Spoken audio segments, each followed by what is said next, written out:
The PMC was the speech I did for the vast majority of my career. I feel like I have a very good understanding of it, and there's a lot of sort of tips and tricks that I'll be helping you all through. So, at first blush, the lecture name Advanced PMC might sound like an oxymoron. Because, I mean, many of us consider the PMC to be one of the simplest speeches in Parliament. You're not answering arguments outside of points of information. Most of the time you're just reading, and while its presence might be felt later, and you might have the app and the PMC mattering a bit at the end of the debate, it can often feel like the round itself comes down to a question of impact terms on a criticism, a solvency deficit to a counterplan, or uniqueness disadvantage. So as a result, we're quick to assume that there is a low ceiling in terms of what the PMC is able to do.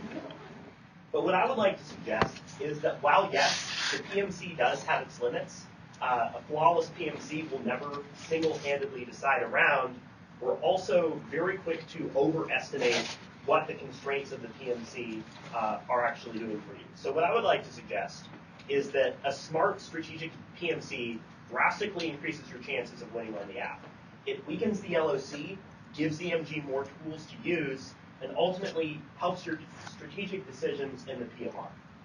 So, kind of going along with that, one of my favorite analogies that I like to use is this notion of the dial. So, you want to pretend that there's this sort of invisible dial in the judge's mind, right? And the dial oscillates between app and neg.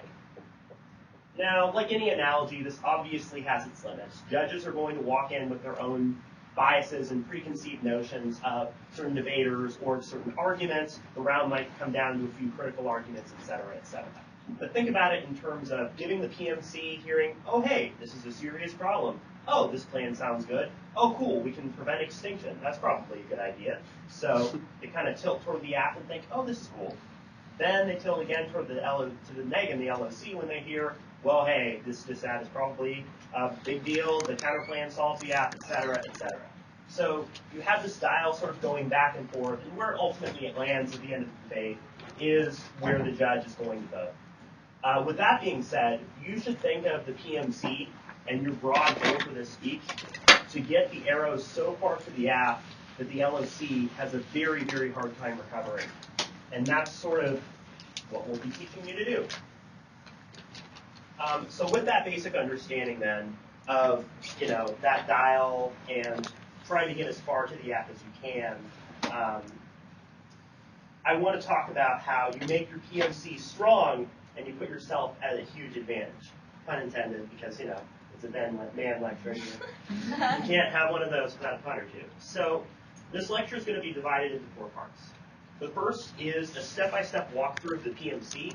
While it might seem simplistic in certain areas, it's an opportunity to go to certain parts of the speech and to really delve into strategic things you can do to help you out. The second part of this lecture will be about rhetorical strategies that you can use in the PMC. Even though Parley gets fast and technical at the national level, I think that we woefully undercover the rhetorical aspects and how you deliver the speech. So I think that's really important as well. And then parts 3 and 4 will be a little shorter, but I'll be talking about effective ways to craft your PMC and prep. And then finally, how to engage in points of information effectively in the PMC before finally opening up the floor to any questions or comments that you might have. For the purposes of this lecture, I'm going to be mainly talking about affirmatives under post-fiat policy-oriented frameworks. Not to say that those formats of debate are better or worse, just that that is likely what is most useful for you. If you want to learn more about critical apps, I highly encourage you going to Kyle Cheesewright's lecture tomorrow on constructing and running a K on the app. However, I'm also, I have an understanding of these arguments, and I'm more than happy to answer questions that you might have about them as well in our Q&A session or later. And most of what's said here will apply to sorts of frameworks that might prioritize certain types of impacts, for example, those that might prioritize probability or systemic impacts, etc. So going in then to sort of the step-by-step tips and advice for the PMC. As you generally know by now, there are 3 main parts of the PMC. The top of case, your advantage 1, and your advantage 2. 2 advantages is the ideal number. because it gives you both the good depth and breadth that you need. It's always advantageous to come up with two advantages when you can, even though you feel like a topic may only have really one advantage you could derive. Similarly, going much more than two means you're probably hurting the quality of each advantage and hurting your ability to go through these. So the function first of the topic case is to state the resolution, give your brief framework, give your inherency arguments, give your plan, your solvency arguments, etc. That is, you're laying out your case, but from a strategic level, you can also use it to preempt disadvantages and counterplans and provide solvency that can be cross-applied on the links debate later. This part of the speech should take no more than a minute. So for advantage one, the main function of advantage one, through uniqueness, link, internal link, and impact arguments, is to offset a negative trajectory, and this is important, we'll talk about this later, unique to your plan. This is typically the most inherent or known reason for doing the plan. For example, a first advantage for action in Gaza would probably be talking about the ongoing violence and conflict in that region. This advantage should take you around 2 minutes, 45 seconds to 3 minutes and 15 seconds. But the big thing to watch out for is not to lopside this advantage too much with advantage 2, especially because in many rounds, advantage 2 is often the one that will be more important. So advantage 2 is through uniqueness, link, internal link, and impact structure, offsetting a negative trajectory to solve impacts with the purpose of shielding against predictable counterplans or negative arguments. Part of this includes solving the impacts to predictable disadvantages, or having an advantage unique to your actor. For example, having U.S. soft power, U.S. hard power, credibility arguments, etc. Similar to the advantage one, that should take you between 2 minutes 45 to 3:15. So going a little bit more in depth into the topic case, I think that we oftentimes write off this segment as unimportant in an effort to get to the advantages as fast as you can. But I think that's a mistake, because there is a lot you can really get out of those to get ahead of the game. You start with resolutional analysis, inherency, plan, and solvency. And resolutional analysis should begin with a word-for-word recitation of the resolution, followed by a brief 1 to 2 sentence policy framework. You might be more tempted to give more policy framework arguments if you think that the other team is likely going to go critical, but this does not help you for a variety of reasons. The first reason is that typically critical negative teams don't need to follow the PMC all that well. They'll mainly be looking for specific links to the K that you read from the PMC, but they're otherwise able to spend a lot of the time in your own speech coming up with the answers to the framework front lines that you've provided. The reason is that the team that you think might go critical might not at all, which will make it look really silly that you've done that much coverage, and only means that you've wasted time that you could have been using adding more warrants and analysis to your advantages. And the third reason, and this is huge with the PMC, your job is to supplement the MG, not to take away resources from the MG, take away warrants and take away analysis that is important to them in their arguments. So they should be able to get policy-making answers in the event that a critical framework is run out of the LOC. You should not be taking them away from the MG. And that's an opportunity then that they need. An ideal framework is just a 1 or 2 sentence. The debate should be evaluated through net benefits. To evaluate the plan versus the status quo, or competitive policy option through the lens of the policymaker, something like that. Second is inherency, which is more or less a brief explanation of why your plan isn't happening now. Oftentimes, a lot of teams say it background as well. It's generally a distinction without a difference. I just like inherency because it sounds a little fancier. But the first numbered argument you should have on inherency should be more or less a brief uniqueness-esque articulation of the problems that exist now surrounding your plan. For example, the unemployment rate if you're trying to pass a jobs bill, Russian aggression near Ukraine, etc. And what that's meant to do is to establish immediate significance to your topic. And the second numbered argument should then introduce whatever specific plan or policy that you're going to be reading next in the plan text. If you have a proposal that goes beyond the scope of the resolution, like some sort of named Senate bill, it's stating the bill, stating the status of the bill, that sort of thing. And though you do that more on solvency, on the explanation of what the aspects of the bill is, that does give you a sort of sense of what it is that you're trying to pass. And generally speaking, the next and final numbered argument you should have on inherency is an attempt to preempt predictable disadvantages. This is, to me, especially effective against Paul threats. What I love to do is look at sources to indicate there is bipartisan support for a bill that has failed to pass. Like, if there are some specific Republican senators that are on board with something, right? Because if you indicate there is bipartisan support or something, that probably no links you out of the politics dissent that says Republican backlash or something like that. Similarly, there might be a form of agreement on some sort of international treaty, on something involving NATO, etc. The trick with this distinction is that you can't make it too easy to have the neg then generate quo solves arguments.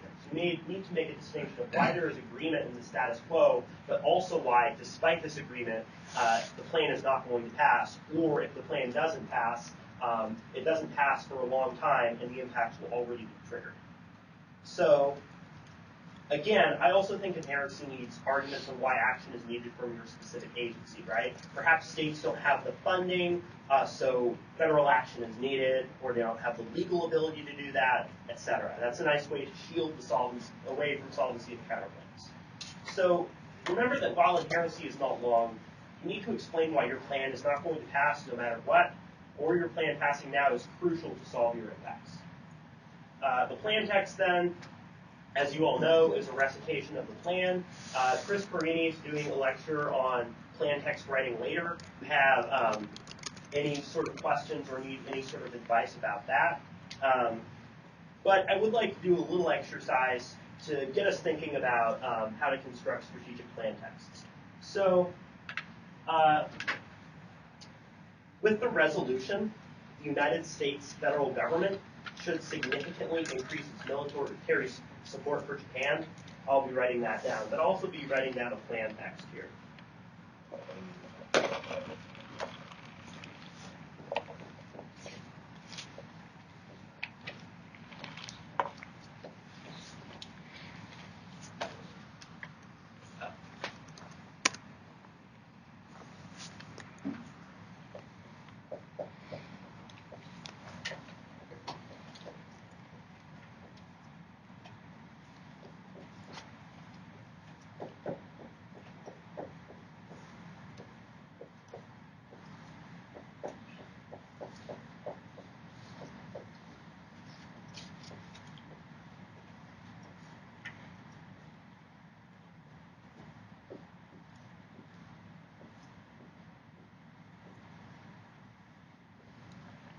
All right, so the resolution, the United States federal government should significantly increase its military support for Japan.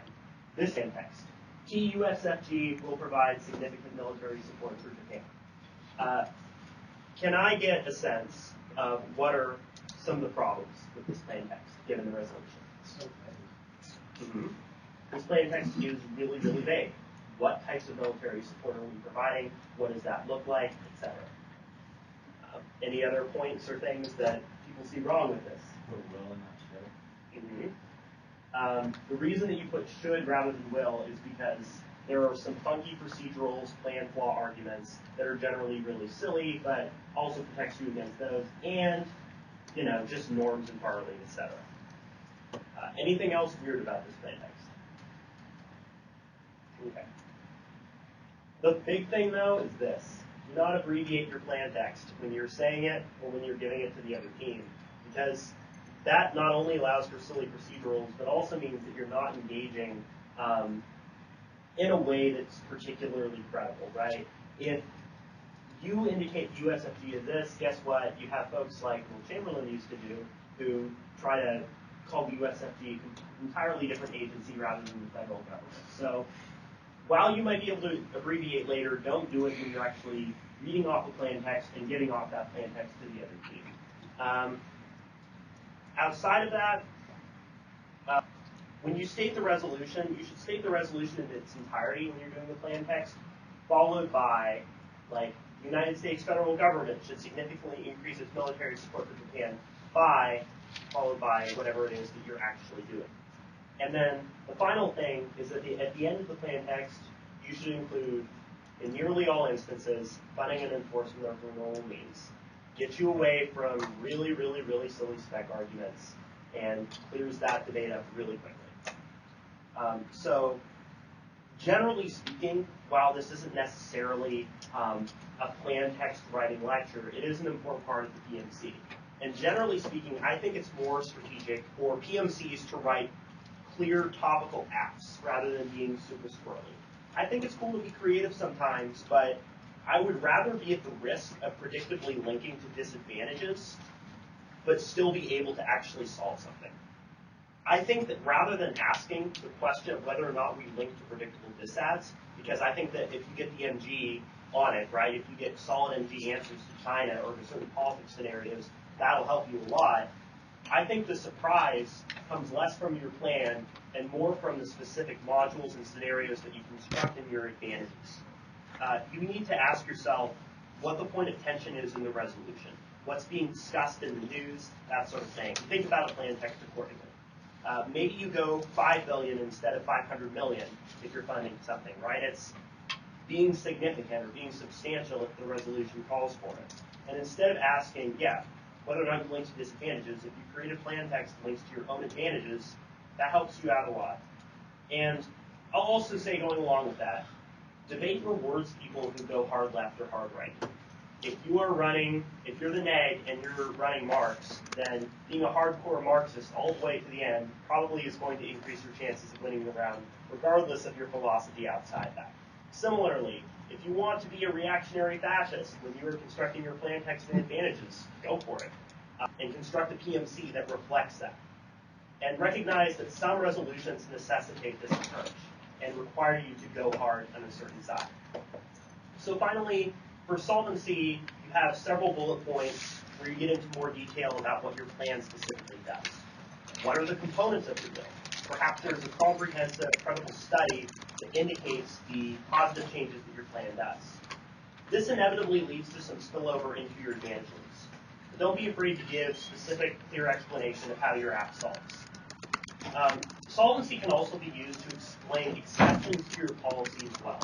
This is particularly important in a lot of econ debates if you have some sort of financial policy or something that you're worried might affect businesses in a negative way. Many of these type of policies actually have transition periods for businesses, provisions that allow certain exceptions and things, not in a way that undercuts your solvency, but in a way that allows you to potentially no link out of these positions, right? Policymakers are generally a lot more intelligent than we give them credit for.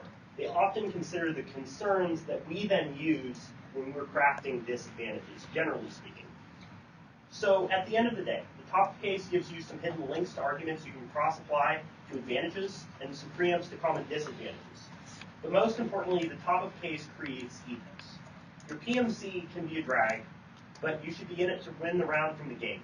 And if you make the judge think your plan is necessary upon hearing things like inherency and solvency, and make them feel like the plan has the enormous potential to solve these issues, then that helps you a lot, and that gets the dial over as fast as you can. So going into Advantage 1, the fundamental question you need to ask here is what uniquely are you trying to do with your plan? Why do we need to reform the educational system? Likely the first response that comes to mind is boosting the economy and reducing poverty. Why do we need to take action in Gaza? Maybe for long-term stability and peace. You need to approach the first advantage in this way for a couple of reasons. First, when neg teams try to advantage counterplan, like boosting an organization's credibility or increasing U.S. hedge, they're not going to capture the nuances of your Advantage 1 solvency.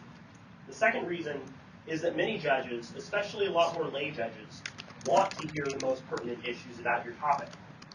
And this means that they're going to be frustrated if they feel like they're not debating the heart of the issue, and also rob you of a pool of important solvency arguments. The third reason is that Advantage 1 is unique in the way in which it can be leveraged against criticisms. I'll give you an example. Last year, I was asked on the topic of whether or not the United States federal government should enact a policy against invasive species. First advantage was on the environment. And we identified a species of tree that was destroying forests and leading to extinction.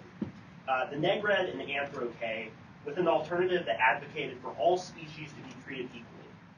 Advantage 1 became a disadd to the K Because guess what? If all species were treated equally, you got this invasive species that's killing all the other species, probably means that extinction happens, probably means that the criticism is not a good idea. So at this point, we know, because this is an advanced lecture, uniqueness, link, internal link, and impact structure. But I want to get into more of the nitty-gritty when it comes to this structure for advantages.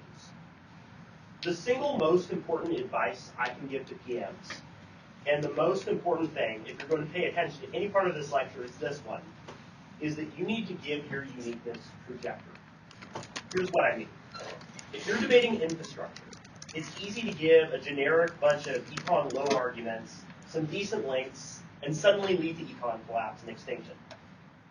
The problem with this approach is that while you have articulated that the economy is low, you have not explained why the economy being low will cause the economy to collapse. The economy has been bad for several years, so why are we going to see this collapse now? In many situations, that's through more brink-ish analysis. It's make-brink level uniqueness. It's not just that species are dying or global warming is happening. It's that it's accelerating, that now it's crucial to reach the point of no return, etc., etc. When you fail to frame the future of your uniqueness, you let the opportunity for the other team to take control of those. Perhaps the economy's bad, but it'll get better, so the status quo has the risk of solving the gap. Right? It's that basic idea of being able to get a sense, long-term, of uniqueness. So, for example, say we're having an econ debate.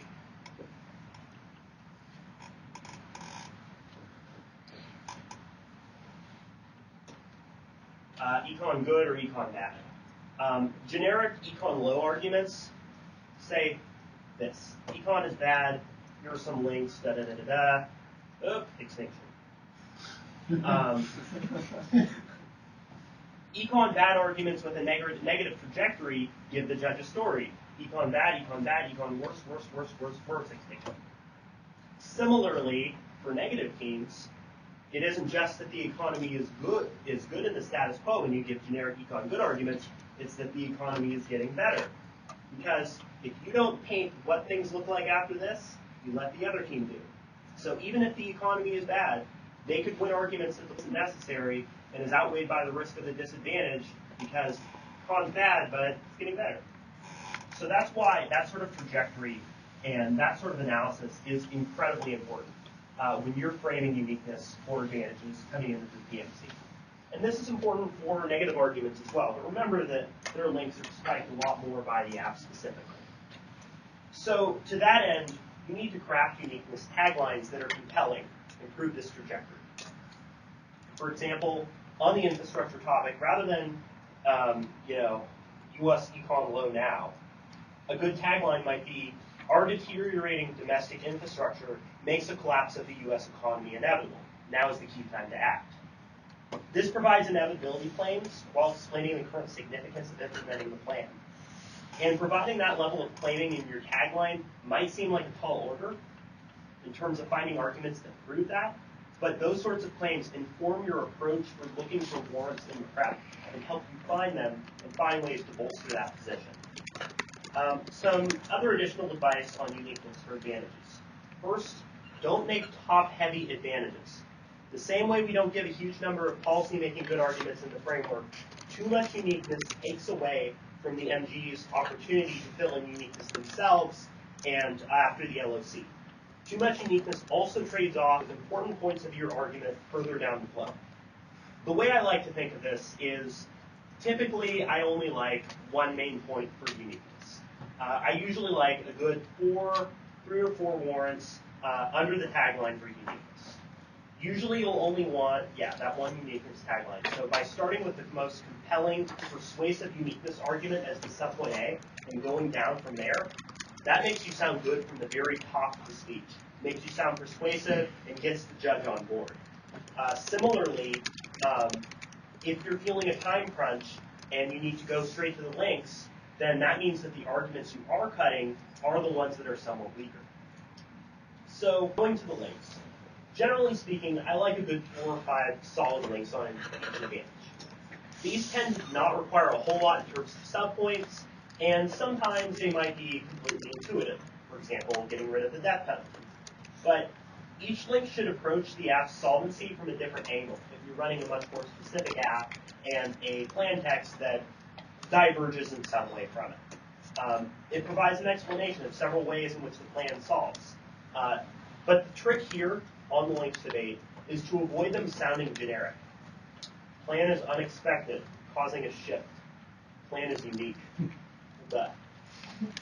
By referencing maybe parts of your specific bill or policy rather than the plan, finding an understanding or abbreviation for your topic, and really saying, here's why, rather than plan does this or plan is an unexpected shift, at its most basic level, reference the specific bill, reference what your plan or what your policy is doing. This does this because X and Y.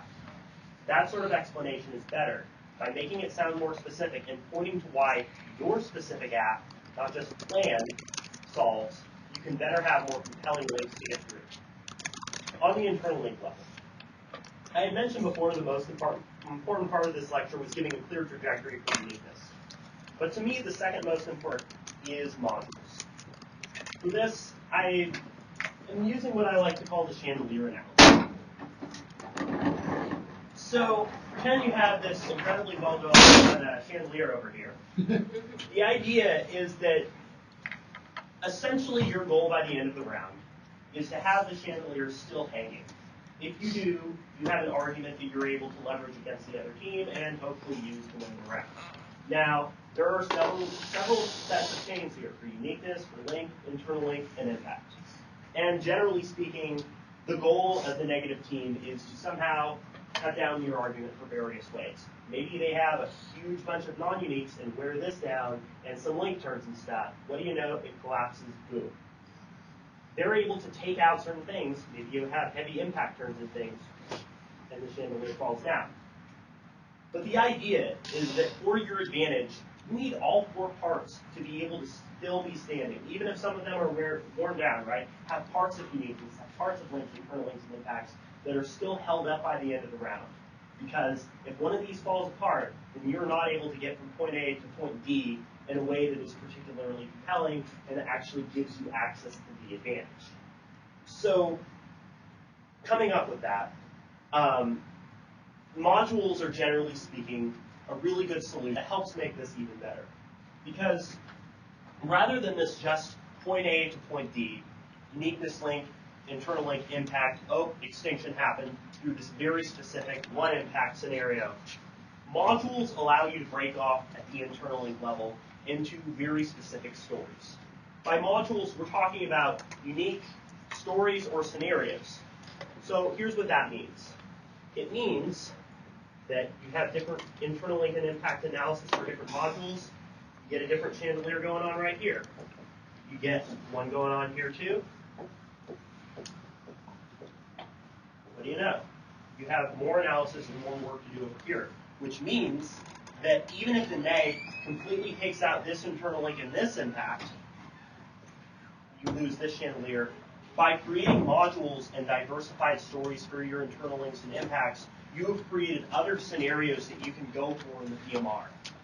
What's important for the PMR, of course, is not only collapse between positions, maybe even taking an advantage and going for the most important one, but is collapsing within positions as well.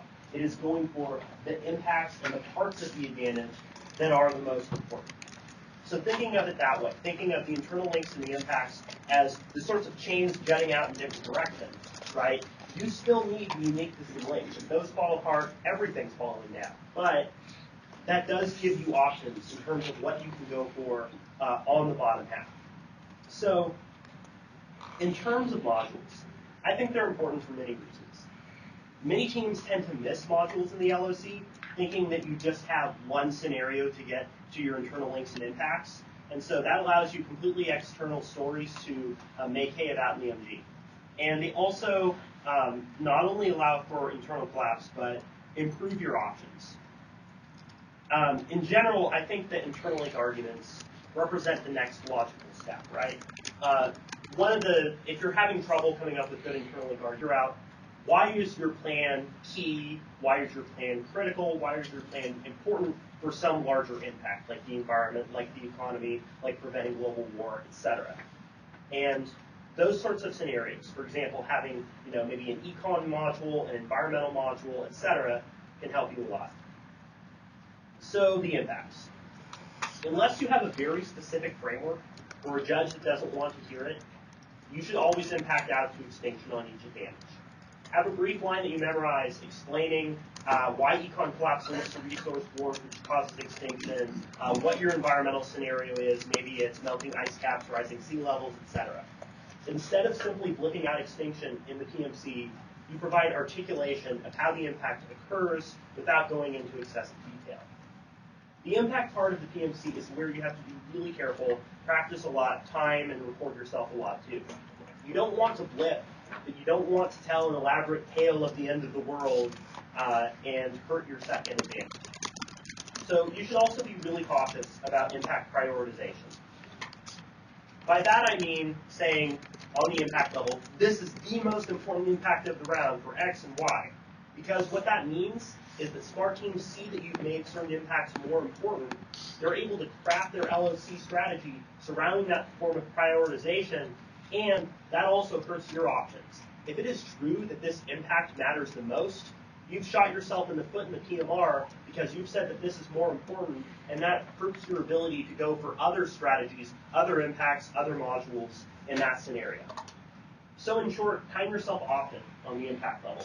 Get into a group where you have a scenario memorized and good to go.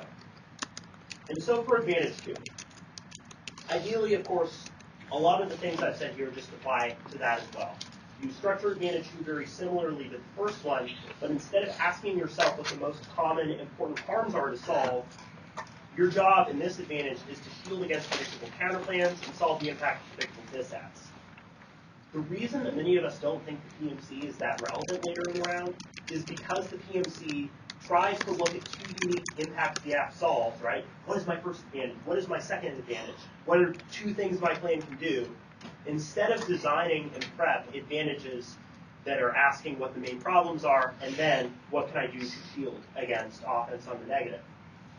That means that you're better able to do that and create a strategic affirmative. Because if you have an advantage 1 with solvency unique to your plan, that means that an advantage counterplan for advantage 2, like maybe some sort of policy that increases soft power, isn't able to respond to the nuances of what your advantage 1 is. Similarly, if they come up with an actor counterplan like states, then they effectively solve for advantage 1, they're never able to solve for the unique stuff in advantage 2. In that regard, it's extremely difficult for them to craft a counterplan that solves the entirety of the app. If that is true, then guess what? The PMC still has game later in the round. So, as a result, as I mentioned, the advantage 2 becomes very important in many rounds by the end of the debate. So please, please, please, don't undercover it. Don't trade off advantage 1 and advantage 2. Give them both the credence that they deserve, because you might end up needing one a lot more than the other. So with that understanding and with that advanced level walkthrough, I next want to look for kind of rhetorical strategy for things. Even though Parley is really fast and really technical at the high levels, it can be easy to assume that the way you say it doesn't matter. And while it's largely true that the arguments are what's most important, your ethos and your credibility matters a lot. And that's what the PMC itself is a lot about. It's when this is a game where rep and bias are as large as they are, you have to play the game. You have to come across as a strong competitive debater that is going to win the round from the get-go. And you also need to give a speech that the judge is able to flow effectively. It is much more strategic to create a speech and to deliver a speech in a way that the judge can understand as well as the other team, rather than intentionally trying to be tricky in terms of how you're numbering arguments, how you're giving the speech, how you're going between points in an effort to try to make the other team get lost. Because if you do that, then guess what? The judge is probably going to get lost too, and that's probably not something you want. So the third most important part of this lecture then is this. Do not spread out of the gate in the PMC. I don't know how many times I've seen debaters who try to do it. Observation 1, principle, and then immediately get off track for a variety of reasons because they've tried to speed into it but haven't built to a fast pace. The reason that you don't want to go at top speed from the get-go is because the critic needs to get used to your speaking style. Even if they've had you several times, they have to readjust to you as a speaker. And so by getting a sense of how you articulate words in the first sentence or two, that allows them to better follow you when you go fast later in the speech.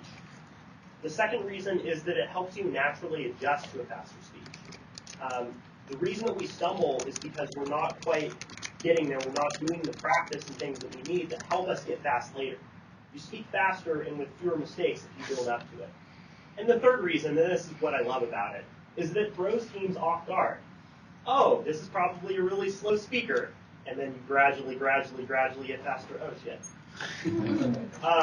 If you all have seen either myself or Dr. Rivera debate from SIU, they have this technique down to a T. They start at a pace that's faster than conversational, but not super fast. But as they keep going, they build up, and naturally, they're both really fast and really clear. So similarly, I think it's better to speak more slowly through your taglines, and then go faster once you've gone through warrants. And beyond that as well, it's good to leave a pause between warrants, between advantages, between parts of the topic case, and between taglines. The reason for that is because even if it's really small, it lets the judge finish flowing the argument before moving to the next one and ensures that they can number it properly. And when reciting your plan text, the way I always did it was to say it at a conversational speed and say it twice. Including a copy of your text as well for the other team is really quick and easy to do, and I think is really effective. Make sure that, and the reason that you say it twice and say it slowly, ideally, is because it makes sure that the judge has your plan down too. And finally, this might sound silly, but seriously, speak with conviction. You're going to be in a lot of rounds, and when you don't need to overact, be intense. You're debating your best. You're trying to get the ballot, and you're trying to win in the round. Get in that zone. So having a speech that the judge can flow and follow well, being effective and being strong, to me is really important in the way in which you engage and make sure that the strategic PMC you are giving is also being deployed in a way that sounds effective as well. So the third part deals with prep. The big thing about constructing a strategic PMC is that the PMC itself begins the minute prep starts. While it might be kind of boring, the blessing of the PMC is that you never have to radically readjust your strategy, unlike the LOC, because you hear a certain argument or they run something that you don't expect. And that's what's really nice about giving that speech and getting that ready to go. If you are a PM, you are responsible for giving the entirety of the PMC. Seriously. The MG has a lot of work to do in terms of answering specific positions. You should be able to finish the PMC and prep. There is no excuse for not doing that. And you need to familiarize yourself with your own advantages, your own strategy, and what you ultimately go for in the PMR. When the round first starts and you first hear your topic, by spending the first minute or two searching the news and getting a sense of what's going on with your topic, understanding what the bill is or what's happening right now, is not only good for getting a sense of what's happening, but also, guess what? From the get-go, means you have an inherency argument, and you can write that down sooner rather than later. And next, with an understanding of current events and seeing what the status of your bill or your legislation is right now, what's being talked about it, that informs your strategy, but that's also probably your second inherency argument. So when you start thinking of advantages, again, ask yourself what the main point of tension is in the resolution. And the biggest thing as well is when you're thinking about advantage 2, ways to shield from predictable offense on the neg, ask yourself, if you were neg on this topic, what strategies would you be running? If you have teammates that are on the other side as well, get a sense of what their strategy is. And that will help to inform the way you approach your second advantage. And another piece of advice is before tournaments, it's often good to have a nice block of uniqueness for a lot of common things, like econ low uniqueness warrants that you cut shortly before a tournament, etc. The caution, of course, and like we talked about with trajectory for uniqueness and with nuance, is that you tailor those arguments specifically to why the failure to have the app is causing them, is causing economic harms, etc. But having those type of things is helpful too. And remember that you can have generalized Googles too. You can look through your back files, especially for modules, and have particular arguments and modules memorized to help you out. And the last piece of advice as you're giving the PMC and as you're getting it ready to go is have your plan text verified by your coach. Because it's really often for us to have certain things spelled incorrectly, to maybe have an interpretation of the resolution that might be problematic, unless everybody's collectively doing the exact same plan. Make sure that your coach sees what you're doing and make sure that your strategy is good. So the final point before I get into questions is a brief note about engaging in points of information in the PMC. I think this is where many teams can get a little hung up, especially during the PMC, because it risks trading off and getting rid of modules and uncovering advantage to, et cetera, et cetera. The first biggest piece of advice I can give you is that you should only allow one question. This is similarly a tactic I think SIU does very effectively. You have one question, what is it, right? Teams try to run procedurals that say you must take a question. Typically, the lit is probably not on their side about taking multiple questions.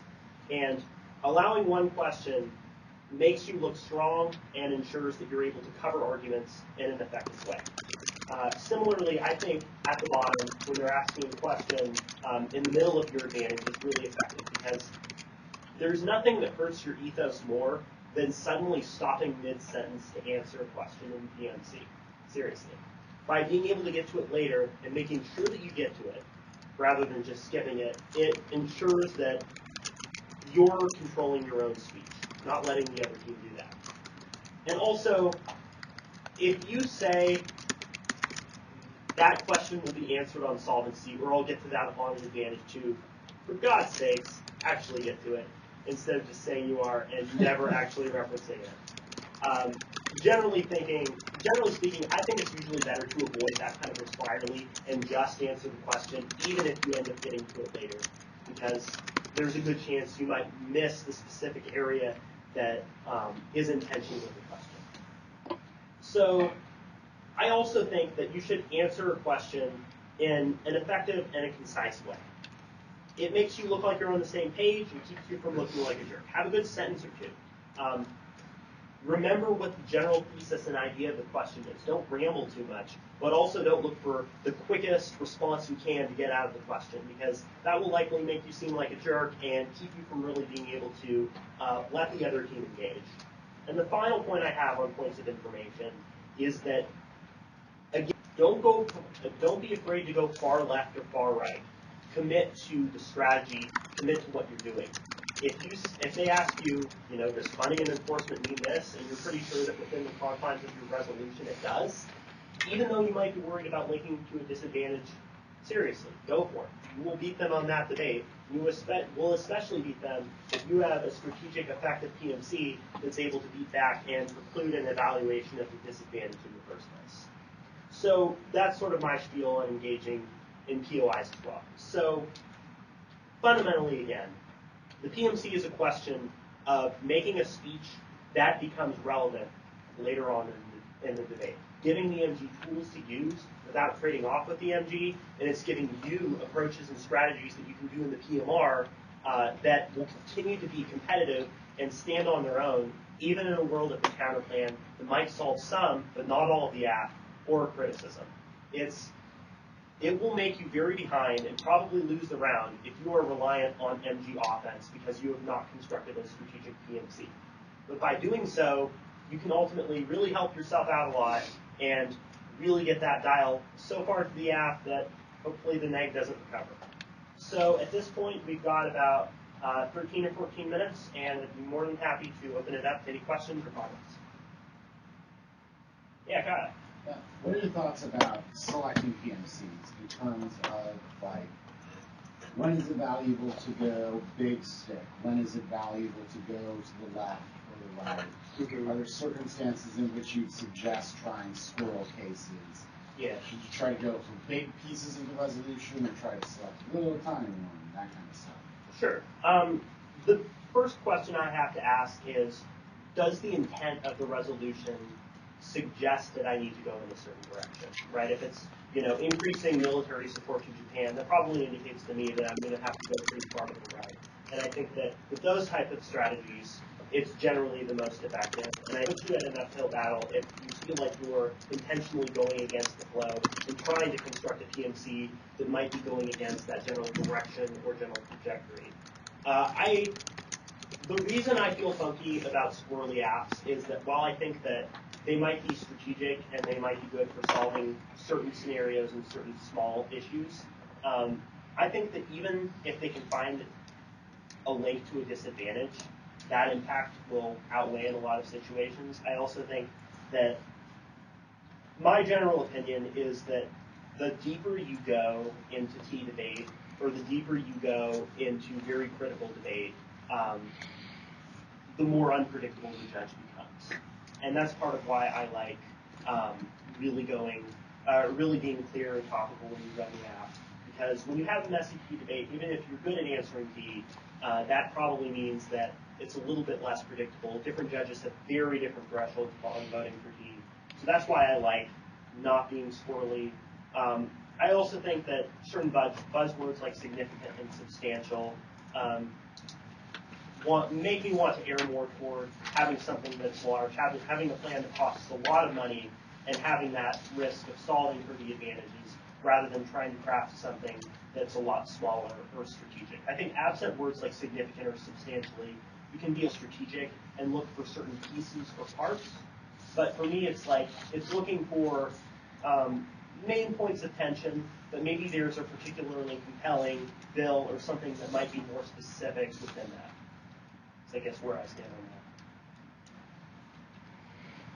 that. Yeah. Do you think it's useful reading multiple impacts? Not necessarily, I guess there are different modules to an extent, but different kinds of impacts of varying, problematic instances. Yeah. I generally think it is, because in a world where you're crafting an advantage one to address the most pertinent problems, that's probably more than just an econ scenario, right? Maybe there's more to it, more that affects the environment as well, like on something like infrastructure. And I think that having those is good. And actually, one other point I forgot to mention going along with that is that it's good to have small systemic impacts as well. While you don't prioritize them necessarily, people suffering is bad, death is bad, people starving is bad, right? And including things like that on the impact level as well is good, because you might not win 100% risk of large-scale economic collapse and extinction, but you can go for probability and win 100% risk of this happening. So I think coupling that type of impact module with other types of impact modules as well is important. And you might have the same types of impacts, but you could have them in different regions, in different directions, etc., right? Like if you're having some sort of soft power impact, maybe it's key to drone bases in Niger, maybe it's to offsetting forms of aggression and power play there. Maybe you have another scenario on Russia and why soft power is key for that, right? Similar types of impacts, but very different types of internal links to those impacts, I think is effective.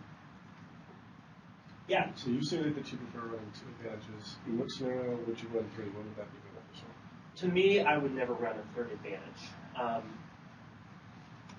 I think that not only running two allows for that depth and breadth like we talked about, but I also think running three very much goes contrary to a lot of the norms in Parley, especially at very competitive tournaments and things. And so I think when the PMC is as much about ethos as it is, that type of thing might raise a red flag for the judge, might make them think, what are they doing, even if the three advantages themselves are really good. So I think that in a world where you feel like you have enough that could make a third advantage, it's asking yourself, how could I put this into two, right? If I'm addressing the big issues and problems surrounding the plan, maybe there's another scenario I can put in advantage one where the advantage three arguments might have otherwise been.